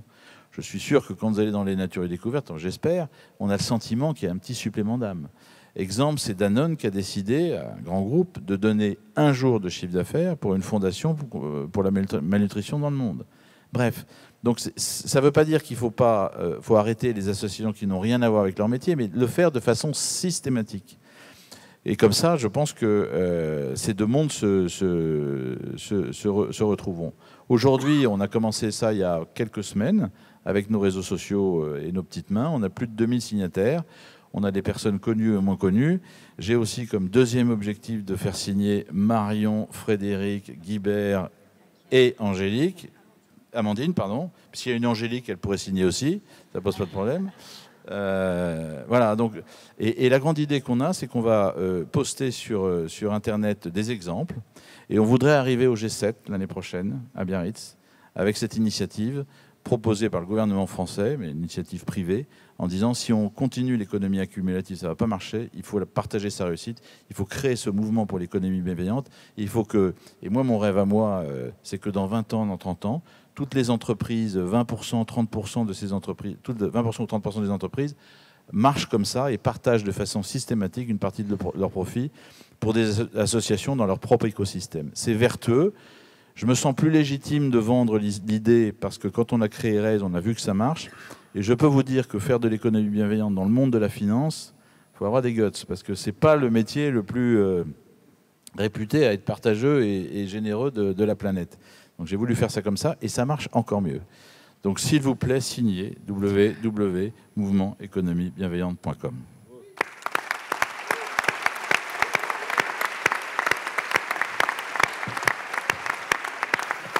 Bon alors Frédéric, vous allez signer ? Bah oui. Oui. Voilà, on a vu effectivement le domaine de l'humanitaire, de l'économie. Vous allez nous parler des médias. Et je pense que vous êtes vraiment la meilleure personne aujourd'hui qui puisse en parler, puisque les programmes liés au sens, vous les incarnez tellement bien. Qu'est-ce qui vous a déjà donné, parce que vous avez fait tellement de choses, enfin, moi je pense à cette émission comme au cinéma qui était déjà excellente. Pourquoi vous êtes orienté vers ce genre de programme télévisé lié à l'humain ? On peut peut-être résumer ça comme ça. Déjà, c'est le goût des autres, c'est un truc qui ne s'apprend pas. Et c'est vrai que quand je travaillais pour le news, comme on dit, pour les infos, j'allais voir que des gens en détresse. Et comme j'étais un peu hyper empathique, mais je ne savais pas à l'époque, c'était terrible de tendre un micro à des gens qui étaient dans une situation difficile et de repartir. Alors, il y avait les pompiers qui restaient, hein, mais vous voyez ce que je veux dire, c'était très bizarre. Donc, ce n'était pas pour moi. Et du coup, il y avait peut-être la peur que le monde soit ce qu'on montre aux infos. Et alors là, je ne vais pas me faire que des amis. J'ai besoin de dire en préambule que les journalistes sont sincères et les patrons de presse sont de bonne foi. Voilà, c'est important de le dire parce qu'à un moment donné, on va tous tomber d'accord sur une forme de distorsion de la réalité. Mais je crois pas, je suis pas très conspirationniste et je crois que personne manipule personne. C'est comme un banc de poissons. Et donc, on est juste des petits sapiens sur cette planète, vivant en même temps. Et donc, à un moment donné, il y a tous ces mondes-là qui sont interdépendants les uns des autres. Hein. Les médias qui racontent la politique qui dépend de l'économie, enfin bon, etc., etc. Et donc, voilà. Moi, je voudrais vous parler juste de l'individu. Je vais envoyer le clip. Parce qu'en fait, en tant que non-expert, j'ai juste mon expérience à raconter. Et comme on est la somme de nos expériences, j'ai eu la chance extraordinaire d'aller voir des gens qui vivaient dans un monde qui n'était pas le nôtre. Alors ça veut dire quoi ? C'est-à-dire qu'il y a 10 ans, c'était 5% de la population mondiale. Aujourd'hui, c'est 3%. Donc c'est comme une peau de chagrin. Et ce sont des gens qui vivent dans un système différent, dans une organisation différente. Et c'est vrai que la plupart des gens que j'ai été voir ne manipulaient pas l'argent parce que ça ne servait pas à grand-chose là où ils étaient, puisqu'ils étaient dans le désert, au-delà du cercle polaire, à 5000 mètres d'altitude dans l'Himalaya, dans la cordillère des Andes. Et donc ce qui était intéressant, c'est de voir, et c'est pour ça que le livre Sapiens, brève histoire de l'humanité me fascine, parce que ça c'est une histoire dans le temps, mais il y a certains de nos contemporains qui vivent encore comme certains, mais ils sont très très très peu nombreux. Et donc du coup, voilà, j'ai été voir ces gens avec mon équipe, qui est une équipe incroyable, et grâce à des artistes, alors Marion n'a pas encore eu le temps, mais je sais qu'elle partira un jour, à des artistes qui ont accepté effectivement de porter leur regard sur ces gens inconnus du bout du monde, et du coup, il y avait des millions de gens qui pouvaient à leur tour les regarder. Je voudrais vous montrer juste quelques images pour que vous compreniez ce qui m'habite, et je vais vous dire ensuite quelques phrases que ces gens du bout du monde qui n'avaient pas été à l'école m'ont dites, et qui sont confirmées par les plus grands chercheurs d'Harvard.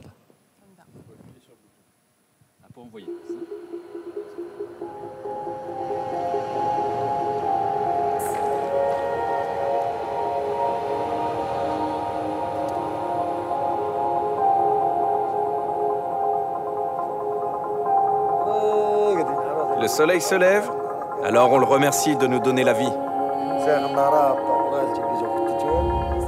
Dans un moment comme celui-là, je me dis qu'on vit sur la même planète. En dehors des langues et des religions, on est tout simplement des humains sur cette terre.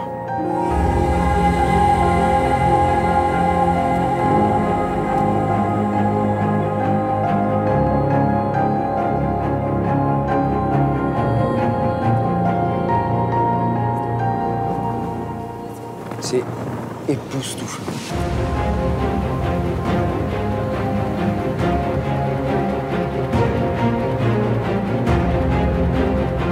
Nous sommes des êtres humains, même si nous nous couvrons d'ocre rouge. Et si vous prenez de l'eau et que vous lavez l'ocre, peut-être que je suis même plus blanche que vous.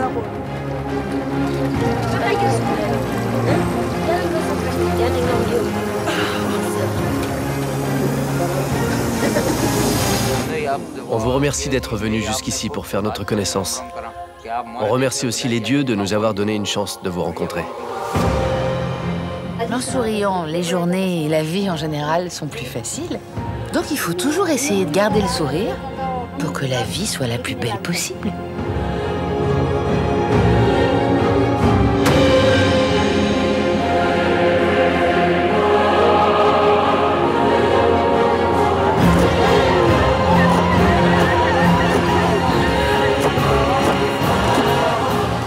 J'accouche seule. Et j'appelle les autres seulement après avoir coupé le cordon. Toute seule, toute seule. Oui.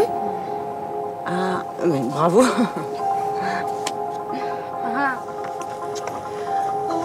Qu'est-ce qu'il est joli. Tu sais, la vie, c'est comme une porte fermée. Et on a besoin de la clé pour l'ouvrir. La clé, c'est l'éducation. Je veux que mes enfants soient capables d'ouvrir cette porte pour ne pas rester bloqués derrière, comme je l'étais avant.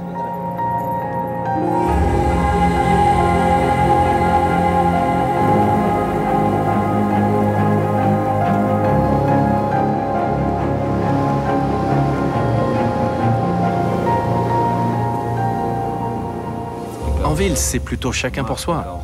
Tu peux pas vraiment compter sur les autres en cas de besoin. À la campagne, on vit mieux grâce à l'AINI, la réciprocité. Tu m'aides aujourd'hui, je t'aiderai demain. C'est comme ça que ça marche.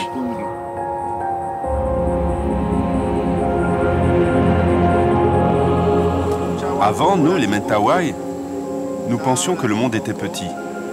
Maintenant, nous savons qu'il est très grand. Nous savons qu'il y a le progrès. Nous faisons de notre mieux pour garder notre mode de vie. Je n'ai pas la solution. Mais peut-être que pour nous défendre, le reste du monde peut nous aider.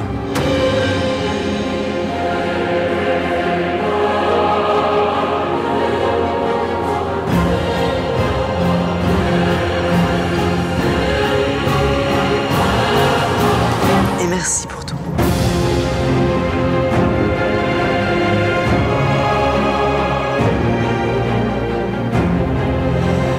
Merci.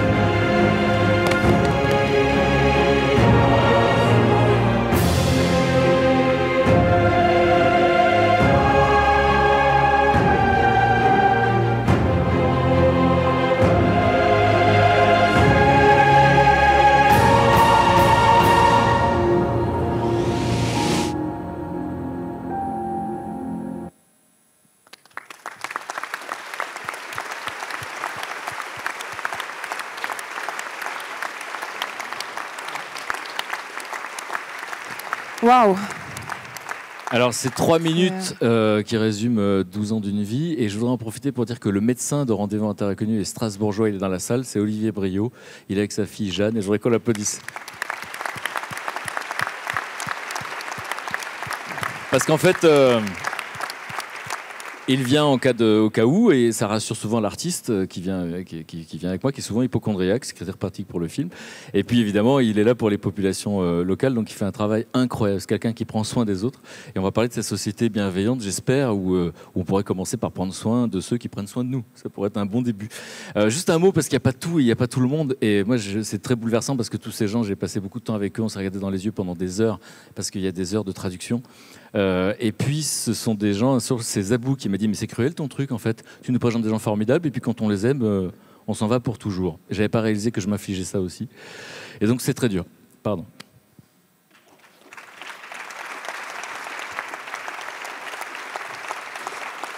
Et donc, je ne sais pas ce qu'ils ont à nous apprendre, mais souvent on rêve d'un monde de nouveau, on veut changer le monde. Et au fond, c'est très intéressant parce que vous avez rappelé tout à l'heure que les sapiens sont arrivés sur cette terre il n'y a pas si longtemps. Et en plus, la révolution industrielle, c'était il y a 200 ans. J'ai l'impression qu'on a fait beaucoup de boulettes ces 200 dernières années, mais on est en train de s'en rendre compte, donc je suis optimiste. Et si on écoute vraiment ce qu'ils nous disent, que ce sont nos ancêtres, c'est très intéressant. Je cite, puisqu'on parle d'une société bienveillante, certains d'entre eux. D'abord, il y a, je pense à Chien. Chien, c'était dans une rizière au Vietnam. Il parle le lolo et il ne parle pas le vietnamien. C'est-à-dire que ce sont des descendants, ils viennent de la Chine en fait, mais c'est comme le village d'Astérix, parce qu'en fait, entre eux, ils parlent que cette langue qu'ils ne parlent pas à l'extérieur. C'est très étrange. Et alors eux, à un moment donné, mon invité, qui était Frédéric Michalak, n'arrêtait pas de dire, à un moment donné, il m'avait dit d'abord, est-ce que je peux dire des gros mots? Je dis oui, sois toi-même. Il me dit, putain, on en chie tout le temps et vous souriez tout le temps. Et en fait, le gars, au premier degré, il n'y a pas d'ironie, comme on vient d'une autre planète. Pour lui, il fait, pourquoi chez vous, vous souriez pas? Et spontanément, il dit, si, mais beaucoup moins. On aurait tous répondu ça. Et lui dit, mais pourquoi? Et là, on ne fait pas de traduction ni d'adaptation, on traduit littéralement. Il dit, pourtant, vous avez plus de choses que nous. Et donc, il a dit, c'est vrai. Deux fois, c'est vrai. Et donc ça fait réfléchir. Et à un moment donné, il dit, tu sais, je souris pas qu'à toi. Hein. Et donc là, quand on voit la force de ce que tu as fait, hein, Wadine, c'est hallucinant. Hallucinant. Et c'est unique dans l'histoire de l'humanité, je pense que tu as vécu. Et donc, du coup, il nous dit, mais je souris pas qu'à toi, tu sais, je souris à tous les gens que je croise, parce que ça provoque le meilleur. C'est comme ça qu'il a été éduqué. Et c'est vrai qu'aujourd'hui, Martin Seligman, qui a créé la psychologie positive, etc., ils étudient le sourire. On sait maintenant que quelqu'un qui sourit, on sait à combien de personnes ça fait du bien. Donc moi, c'est ça qui m'a fasciné, c'est d'aller voir des gens qui me disent des choses naturelles. Chien n'avait pas été à l'école, il prenait les premiers cours de sa vie, il avait 30 ans, et que à Harvard, on fait des expériences incroyables qui prouvent la même chose. Une deuxième image, c'est Gambat, que j'ai rencontré dans la taïga. Donc là, lui, Gambat, il était à l'école jusqu'à 14 ans. Et puis, en fait, il explique que les plus beaux moments de sa vie, d'abord, non, il me prend à partie, il me prend par le col, mais ça, je pense qu'il nous a tous pris par le col. Parce qu'en fait, il me dit, on n'est pas bien là? Alors lui, il ne connaît pas John Kabat-Zinn. Il ne connaît pas l'instant présent, c'est au moment où moi je suis en train de découvrir. Et donc, effectivement, on est dans la neige, on a fait un grand feu, on vient de faire fuir les loups, c'est pas tous les jours, hein, donc on est dans un moment d'euphorie. Et donc, il arrête pas de me dire, on n'est pas bien là? C'est quoi le bonheur? Il me dit, c'est quoi le bonheur? Ah mais je ne sais même pas si le mot existait dans son langage à lui. Et lui, il élève des rennes et il suit comme ça les rennes en transhumance. Donc tous les 7 jours, il faut déménager. Vous savez qu'il paraît que c'est l'événement le plus traumatique pour quelqu'un, c'est le déménagement. Lui, c'est tous les 7 jours. Et donc, il ne transporte pas grand-chose. Donc à la question de quoi on a besoin, lui, il a une réponse qui est différente de la nôtre. Et donc, du coup, effectivement, ça a été quelque chose de très perturbant. Et dans un moment où j'étais effectivement très surmené, je ne suis pas parti 1 mois avec ma théière comme lui dans la taïga, mais je suis parti 4 jours dans la nature tout seul et tout. Et c'est vrai que là, vous êtes confronté aux éléments, à la lumière qui change, à ce qu'on appelle l'impermanence, et que ça change. Voilà, cet homme m'a changé ma vie. Et puis, je voudrais citer aussi Dolma. Dolma, elle est dans l'Himalaya, on est donc à 5000 mètres d'altitude, et elle est en train de récolter l'orge pour tout l'hiver, parce que tout est gelé, même la rivière, pendant 6 mois. Et moi, je m'identifie vachement, j'imagine avec mes potes gérer le stock d'orge pour l'hiver. Et j'imagine un soir, on est trop content d'être là, et d'un coup, tu dis, oh, la boulette, il en reste plus. Et je dis, mais comment tu fais? Et là, n'empêche que je crois créer un enjeu scénaristique. J'espère que le public va s'attacher à elle, va avoir peur pour elle pendant quelques secondes. Mais elle me casse le truc, parce que je dis, mais comment tu fais s'il n'en reste pas? Et elle hausse les épaules, elle fait, je demande aux voisins. Alors, elle développe pas un concept sur la solidarité, etc. Elle dit ça de manière très naturelle, je demande aux voisins. Et donc, effectivement, ça nous interroge. Et puis le dernier que je voudrais citer, encore une fois, il y en a plein, c'est Barcaï. Ils sont 2 dans le désert. Alors, en plus, avec Sylvie Tessier, on n'arrêtait pas de dire « Waouh, il n'y a personne ici ». C'est des trucs qu'on dit quand on rentre en boîte, des fois. On dit « Putain, c'est désert ». Et donc, du coup, elle dit « Il n'y a personne ici ». Et le mec dit « Je me sens jamais seul ». Ouais, c'est une caméra cachée ou quoi? Le mec, on entend dire, je me sens jamais seul, il n'y a personne. Et puis, j'en profite, je dis, mais c'est qui, en fait, lui? Alors là, le traducteur me dit, c'est mon ami frère. Et là, je m'impatiente un peu, parce que je crois qu'il y a un problème de traduction, c'est ton ami ou c'est ton frère? Et il me dit, non, c'est mon ami frère. Alors, c'est un concept assez incroyable. Et en fait, donc on est au Tchad, pardon, dans le désert. Il dit, en fait, on a été choisis à la naissance, un peu comme un mariage arrangé. Et donc lui, en fait, et moi, on est jusqu'à la fin de notre vie. Il peut compter sur moi, je peux compter sur lui. Et je dis par exemple, par exemple, s'il se marie et qu'il me demande pas de chameau, ça me vexe. Je vous laisse méditer. C'est-à-dire qu'on est dans un paradigme différent où je t'en veux de ne pas me demander de l'aide. Et nous, on sait qu'on est dans des mondes où c'est compliqué de demander de l'aide. Donc voilà, tous ces gens du bout du monde ont des choses à nous dire, évidemment. Et encore une fois, c'est notre humanité. C'est Julien Burger, Burger d'ailleurs, je ne sais pas comment on le dit, mais qui défendait les peuples autochtones à l'ONU, qui dit c'est la mémoire de l'humanité. Donc voilà, la vie a fait que j'ai été amené à capter ça, parce que sinon on ne m'aurait pas cru. Et donc, je crois que c'est important de les écouter quand on s'interroge sur le monde de demain, en fait. Et attention, pas d'angélisme ni misérabilisme. Tout n'est pas bon dans les sociétés traditionnelles. Il y a beaucoup de violences psychologiques, etc. Mais en tout cas, il y a des petites choses qu'il faudrait qu'on retrouve. C'est pour ça que je suis optimiste. Parce que finalement, le besoin, même si effectivement on pourrait être encore plus nombreux dans cette salle, mais ça commence. Et tout ce que j'ai entendu là me rend très, très, très optimiste. Donc en fait, on vit une époque folle. C'est une période de transition, on le sait tous. Et donc, tout ça se mélange. Il y a des gens qui résistent parce que ça remet en cause toute la représentation du monde. Et on va voir effectivement pourquoi, dans nos sociétés, il n'y a pas cette bienveillance. Oui, et notamment alors, dans notre métier, des programmes comme ça, on aimerait vraiment voir plus cette transmission de valeurs. Pourquoi ça bloque ? Comment est-ce qu'on pourrait convaincre les diffuseurs ? Alors, vous savez, je vais poser la question. Enfin, j'espère que demain matin, on y répondra parce qu'on va parler de la science. Je sais qu'il y a Antoine Lutz, il y a des gens qui vont nous parler de la science, et j'aimerais qu'on nous parle du cerveau humain. Parce que fond, ça commence par ça. Pourquoi notre cerveau humain est plus attiré par les émotions négatives ? Et donc, c'est ça. Vous savez qu'il y a eu des émissions sur des journaux des bonnes nouvelles, par exemple. On ne sait que ça ne marche pas. Voilà. Donc c'est comme ça, les gendarmes savent que sur une autoroute, mais ça encore une fois c'est les neurologues qui pourront m'expliquer, sur une autoroute quand il y a un accident, il y a un bouchon dans l'autre sens, ça s'appelle pour le vocabulaire des gendarmes un ralentissement de curiosité. Donc déjà ça commence par ça, c'est-à-dire au fond pourquoi on est attiré par ça. Là où moi j'avoue que je suis en colère, mais il ne faut pas que je prenne pour cible les journalistes parce que j'aurais mauvaise presse, donc ils sont de bonne foi, je vous le rappelle. Mais là où c'est un peu embêtant, et on verra comment ça augmente avec les chaînes info, c'est qu'il y a cette fameuse formation de... Voilà, moi j'ai 23 ans, je suis à l'école de journalisme. Nous ne sommes pas là pour parler des trains qui arrivent à l'heure. Dites ça à quelqu'un de la SNCF qui se lève à 3h du matin pour conduire un TGV, qui a 1000 personnes sous sa responsabilité. Alors c'est fou parce que, en vrai, statistiquement parlant, je suis nul en statistiques, mais il y a plus de trains qui arrivent à l'heure que de trains qui n'arrivent pas à l'heure. Donc, on parle de la SNCF quand il y a une grève, un accident, etc. Donc, juste sur cet exemple, c'est une distorsion de la réalité, énorme. Si on sait que cette distorsion de la réalité est appliquée à 100% des sujets, c'est assez fou. Et il y a un homme dont j'ai oublié le nom là tout de suite, qui est suédois, je sais qu'il est mort aujourd'hui, j'aurais adoré le rencontrer. Et il y a une vidéo sur Internet où il prend à partie, et il est spécialiste des data, des données objectives. Et il est sur une chaîne info en Suède. Et il parle à un journaliste qui est de bonne foi, et c'est important de le savoir. Et au moment où la vidéo commence, en fait, y a cet homme qui lui dit « Bon, faut arrêter de faire croire que le monde va mal, c'est des conneries. Le monde va de mieux en mieux. » Michel Serres a sorti un petit bouquin magnifique que je vous conseille, où il explique « C'était mieux avant, ça tombe bien, j'y étais. » D'accord ? Et donc, effectivement, dans l'histoire de l'humanité, évidemment que ça va de mieux en mieux. Par contre, on commence à être conscient de plein de problèmes qu'on trouve insupportables. Et j'ai envie de dire à la bonne heure. À la bonne heure. Et on sait que dans l'histoire de l'humanité, à chaque fois qu'on s'est intéressé à un problème, on a trouvé des solutions. Donc franchement, ça vaut le coup d'être optimiste. Mais en attendant, c'est pas la sensation générale. D'accord ? Tout le monde a la sensation que tout fout le camp, que tout part en vrille, que c'est la cata, ça va mal en ce moment. On entend ça depuis toujours en fait. Hein. Et donc ça vient de quoi ? Du coup, le gars lui dit, mais arrêtez, tout à l'heure vous avez parlé par exemple du Libéria. D'accord, vous avez montré un endroit où il y avait eu effectivement des attaques terroristes, etc.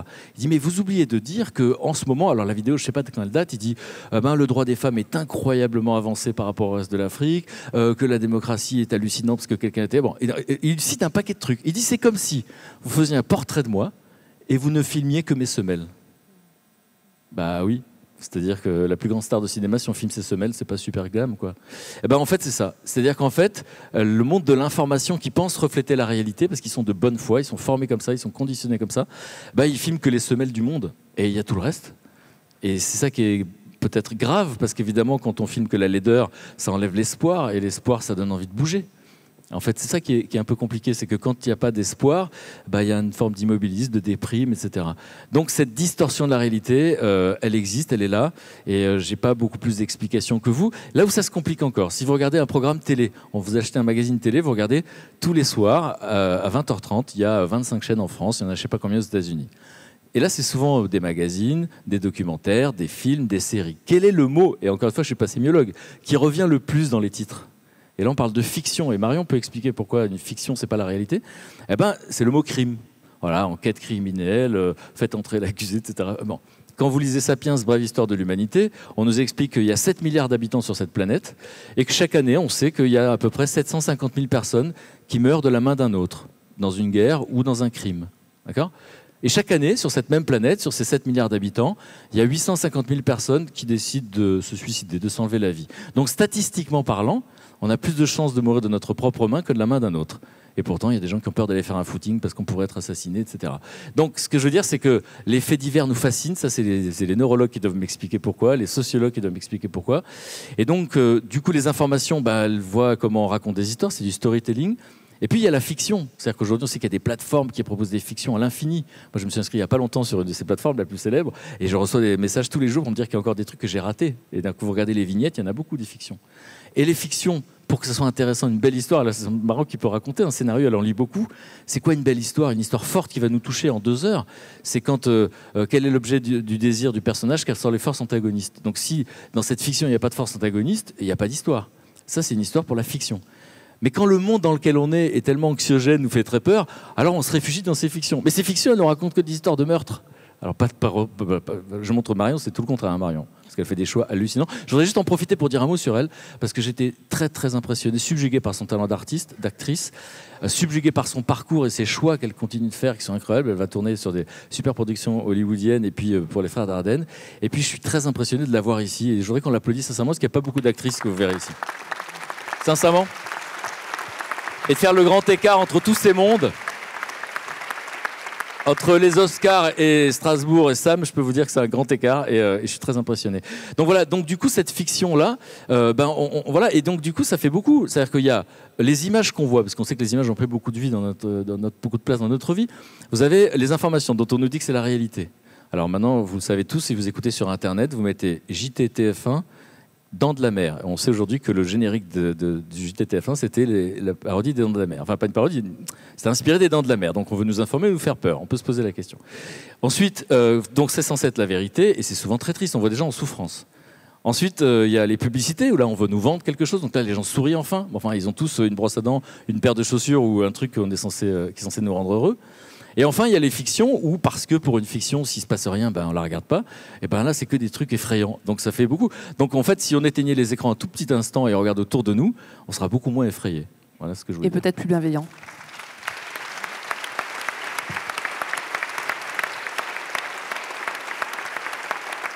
Alors, on vous écouterait tous pendant des heures. Enfin, moi, personnellement, je vous remercie infiniment pour vos témoignages parce que je trouve qu'ils ont été d'une authenticité folle. Et en plus, vous nous avez appris vraiment beaucoup, beaucoup de choses. Avant de passer la parole à Marion, j'aurais quand même aimé qu'on prenne 1 ou 2 questions peut-être dans la salle. Et on m'a dit que les 2 micros, alors je ne les vois pas vraiment, étaient à droite et à gauche des travées. Ouais, voilà. Donc...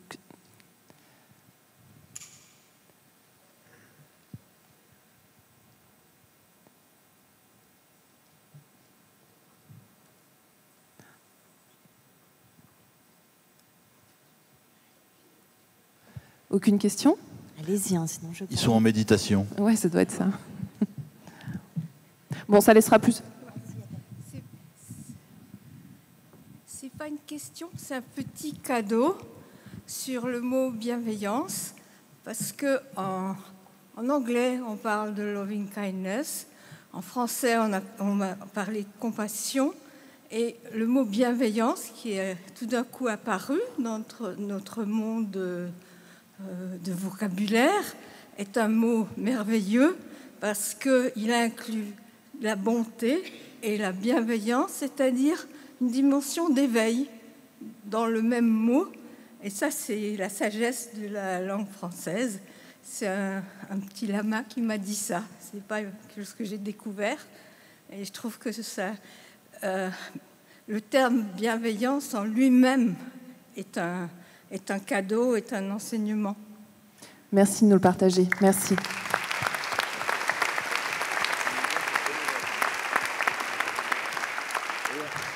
En anglais, le mot bienveillance se traduit par benevolence. On a cherché avec Clara pendant des mois et des mois, on a demandé à plein de types, c'est pas care, c'est benevolence. Et je trouve que ça ressemble tellement à bienveillance en français qu'il faut que ce soit nous qui inventions le MEB, Mouvement pour l'économie benevolence.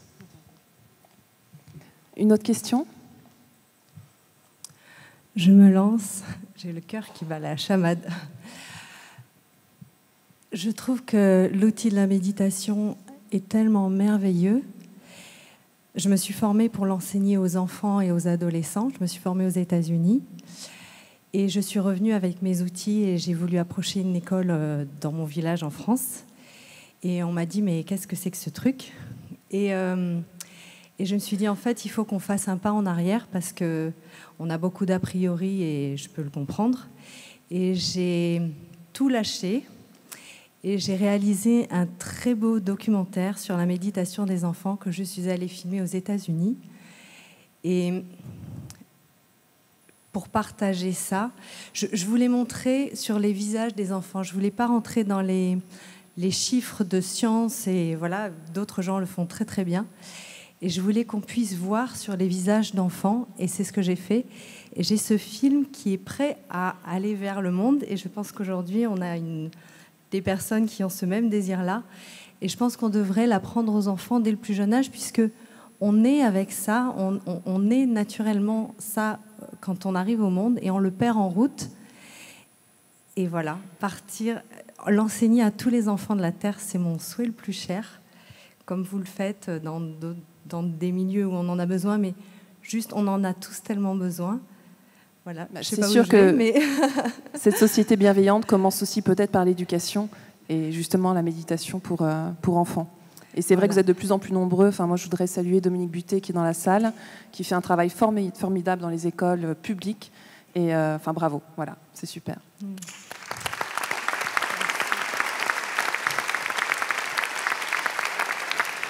Marion. Alors, moi, j'aimerais savoir ce qui vous a... Enfin, c'était quand même formidable, on est d'accord? Oui, c'est très... Ah, on avait dit 2, mais bon, une rapide alors. Bonjour, merci pour votre intervention. J'adore la bienveillance, mais en même temps, des fois, on peut se sentir agressé dans la vie, dans notre vie personnelle, ou alors en géopolitique. Ça se passe en ce moment, je trouve. Comment trouver un équilibre entre bienveillance et se défendre?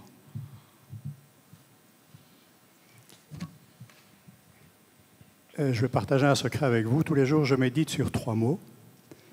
Bienveillance, discernement, je pense que c'est peut-être une partie de la réponse, et la notion de pleine puissance. Je pense qu'on est beaucoup plus puissant qu'on ne le pense, même individuellement.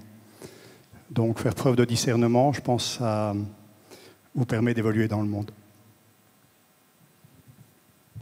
Dans le mot bienveillance, il y a le mot bien et veillance. C'est de veiller au bien de l'autre pour l'autre et pas que pour soi-même. Donc si vous faites peut-être dans votre quotidien, dès le matin, j'adore l'idée du sourire, passer une journée en souriant à tout le monde. Moi je suis en scooter en permanence, je me fais agresser tout le temps. Je ne sais pas si vous êtes en scooter et que c'est votre problème, mais moi je me fais agresser tout le temps et plutôt que de m'énerver, je les regarde et je les souris. Et passer une journée avec un sourire permanent, je vous jure que la journée est différente. Peut-être comme ça qu'il faut faire, je sais pas. Un outil. Alors Marion, oui, qu'est-ce qui vous a le plus touché? Qu'est-ce qui vous a, si on devait résumer, retenir quelques points Alors, déjà, merci pour ces témoignages, encore une fois, extrêmement inspirants. Vous êtes de merveilleuses âmes et des âmes éminemment utiles à la société qui est possible. Ce que ça a soulevé chez moi, et c'est marrant comme les choses s'alignent parfois, parce que la jeune femme qui vient de parler de son documentaire sur la méditation chez les enfants, que j'ai très envie de voir. Alors, je ne sais pas où vous êtes, mais j'aimerais bien si on peut se voir tout à l'heure. Il y a une phrase dans ce que tu nous as montré, Frédéric, où il y a un des hommes que vous êtes allé voir qui dit « la clé, c'est l'éducation ». On a tous été à l'école. Moi, ça a été très dur, l'école, pour moi. Et pour rebondir encore une fois sur quelque chose dont tu parlais, c'est pourquoi notre cerveau est plus attiré par les choses négatives. je pense que quand on arrive au monde, notre cerveau de bébé, il n'est pas attiré par des choses négatives. Et que le conditionnement dans lequel notre société nous met fait qu'on finit par avoir, comme une espèce de vampire, envie de faire vivre quelque chose en soi qui... peut-être qui nous rassure parce qu'effectivement on est entouré de mauvaises nouvelles, on est entouré de... Et du coup on est habitué à ça, on est conditionné à ça. Et je pense qu'il faut qu'on prenne soin de nos enfants aujourd'hui pour que la société qu'on souhaite, elle existe et que ce que vous faites, c'est magnifique. Il faut le partager le plus possible dès le plus jeune âge. Moi, j'ai 2 enfants aujourd'hui. J'ai vraiment galéré à Paris à trouver une école qui me plaisait. Et j'ai pris la moins pire. C'est hyper dur. C'est hyper dur parce que je me dis, où est-ce qu'il est l'endroit où... pardon, excuse-moi. Où mes enfants, ils vont pouvoir être libres et ne pas être conditionnés par ce qu'on crée pour s'y accrocher, parce qu'on a peur d'être libre, en fait. Et donc, voilà, tout ce que vous avez raconté, ça m'a donné envie que la salle soit 2 fois plus grande et qu'elle soit remplie d'adolescents, d'enfants, et qu'ils soient inspirés par vous, par votre parcours, par cette envie de bienveillance et la façon dont vous transformez tout ce dont on rêve quand on est enfant. Moi, ma fille, elle n'a qu'une envie, c'est d'être avec les autres. Quand je suis dans la rue, elle court vers les poussettes. Et mon fils aussi. Enfin, il y a cette chose qu'on perd qui... Et moi, c'est pour ça que ça me fait du bien de venir dans des endroits comme ça. Parce que ça réunit tout. Parce que ça réunit... les personnes qu'on a sur le plateau ce soir, c'est magnifique. Moi, ça me bouleverse. C'est pour ça que je suis dans un état un peu, excusez-moi, ouais, je suis bouleversée. Tout ce que vous avez raconté, enfin, le spectre est tellement large. Et puis, voilà aussi, de prendre soin de nos enfants pour que toute cette passion qu'ils mettent dans ce qu'ils ont envie de faire les mène pas, comme vous deux, au burn-out et que plutôt... Après, c'est magnifique parce que ça a été la révolution intérieure aussi. Mais voilà, quoi,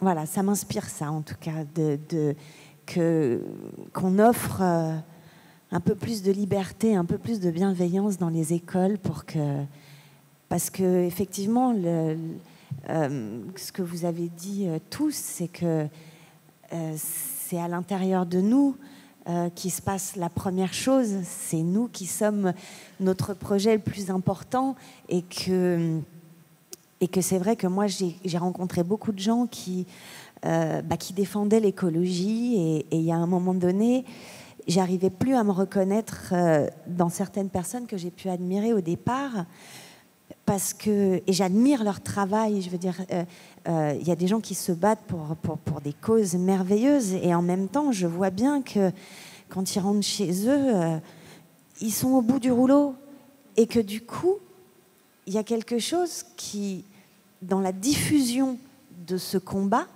qui ne fonctionne pas énergétiquement. Et il y a des choses dont je me suis éloignée petit à petit parce que j'ai des conversations très, très animées avec un ami, peut-être que certains le connaissent ici, Maxime de Rostolan, qui est le fondateur de Ferme d'Avenir, qui fait des choses extraordinaires. Et quand on a des conversations ensemble où il me dit non, il faut créer des lois, il faut que la politique se charge de quelque part inciter, pour pas dire obliger les gens à faire telle ou telle chose. Et de mon côté, je lui dis mais oui, on peut créer des lois, on peut faire tout ce que tu veux, mais si à un moment donné, on ne va pas prendre soin de l'âme de tous ces gens qu'on veut forcer ou obliger ou inciter à faire des choses qui sont bien pour la planète, si nous, on est pollués à l'intérieur, rien ne sera pérenne, en fait, dans cette envie de sauver ce qui nous entoure et en même temps ce besoin vital. On sait aujourd'hui que on n'a plus beaucoup de temps et je pense que la première chose qu'on a à faire, c'est chacun soi et c'est ce que j'ai fait moi à un moment donné, de me dire j'allais avec Greenpeace d'un côté, avec Pierre Rabhi de l'autre, défendre des trucs et puis que j'ai envie d'être libre et j'ai envie de vivre dans un monde libre. J'ai envie qu'on puisse se regarder dans les yeux. J'ai envie qu'on partage nos peurs et que les peurs ne nous éloignent pas. J'ai envie de bienveillance. J'ai envie de partager tout ça et de le partager avec les enfants. Voilà, parce que nous, on se répare et je pense que notre part, c'est de nous réparer nous-mêmes et qu'à un moment donné, quand on parle du colibri qui fait sa part, moi je me dis, parce que je peux parler que pour moi, le plus je nettoie à l'intérieur de moi-même, le plus je dépollue, le plus je trouve la respiration, le silence, la dépollution de mon mental, le moins mes enfants auront à le faire. Je ne sais pas si c'est bien dit, mais en tout cas, le plus de lumière, je laisse m'éclairer ou transpercer de moi. Je ne sais même plus comment parler, utiliser les bons mots, mais les générations d'après, elles auront moins à nettoyer ce